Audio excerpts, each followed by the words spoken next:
Hey everybody, it's me. I'm back. I'm here to talk about some stuff.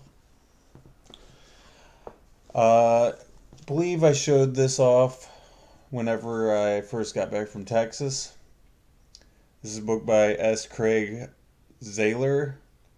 He is the writer of Brawl and Cell Block 99, um, and also Bone Tomahawk. Both of those movies are awesome, by the way.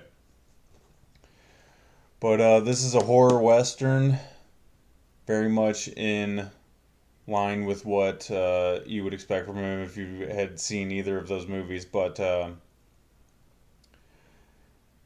this is an awesome book. Definitely enthralling, pulls you in immediately, and you're wondering where it's going the entire time. There's a lot of twists and turns. It follows a group of bank robbers who, several years on, are leading normal lives, and then they get pulled back in to a crazy, crazy situation by some former cohorts. So, absolutely would check this out if you're not squeamish about the gore and violence and stuff. It's not too much that it's overbearing, though. I definitely think people should read this, and thank you, Artie, for giving this to me, and I'm for sure going to look up his other stuff in his catalog. Moving on to some recent watches. My brother, just a couple nights ago, suggested us watching this. I hadn't seen this since high school. This is kind of, I want to say either this or Dude Where's My Car is Ashton Kutcher's film coming out party. But yeah, this movie is not very good. Sorry to say if you're nostalgic for it. The script is pretty laughable. Um, I ended up just making fun of it the whole most of the time we were watching it. And then the ending is one of the biggest bummers I think I've ever seen in a movie. So, not great. And with a concept like this movie has, I can't help but compare it to stuff like Twilight Zone, and it doesn't even, it doesn't register on any kind of scale next to something like that. So, big pass on this one. Next is Patrick Swayze in Next of Kin. This also has Adam Baldwin from Full Metal Jacket. You guys know I like that movie. Liam Neeson doing a hilarious Southern accent. Not even close. It's,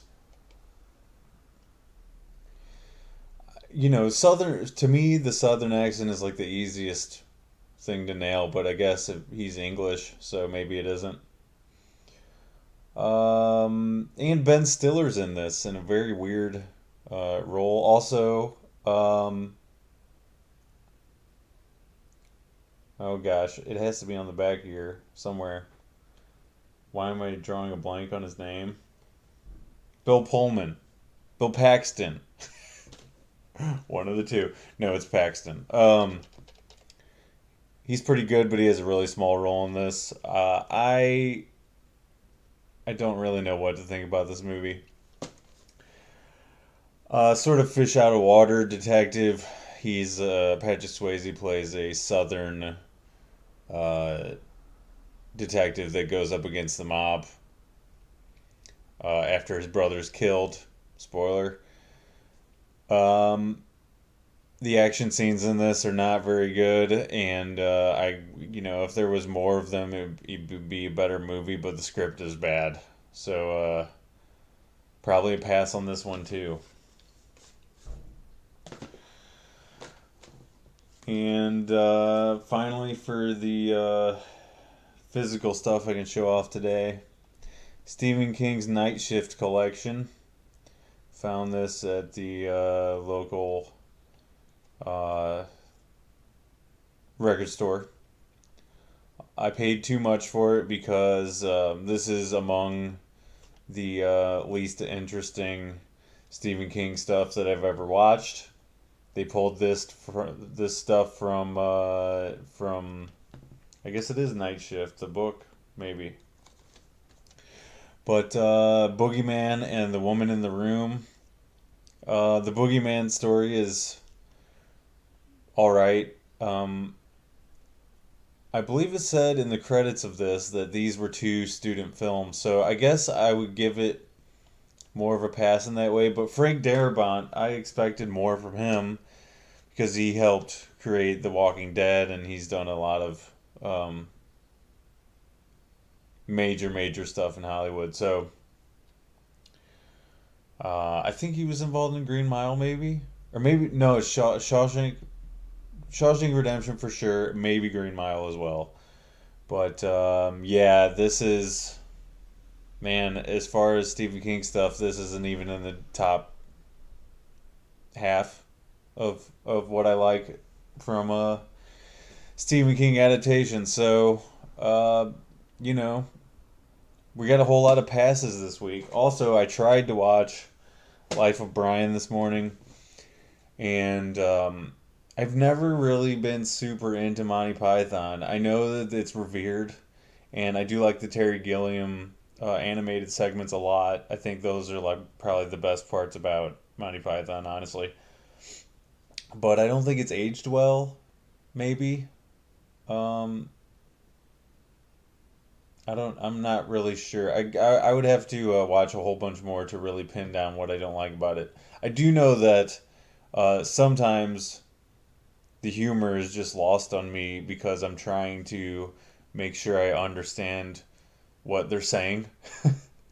um, I understand it's English, but sometimes like the jokes are flying, and it's kind of like, did I hear that correctly? Are they saying something in slang? Is it because it was made 30, 40 years ago that I'm not understanding?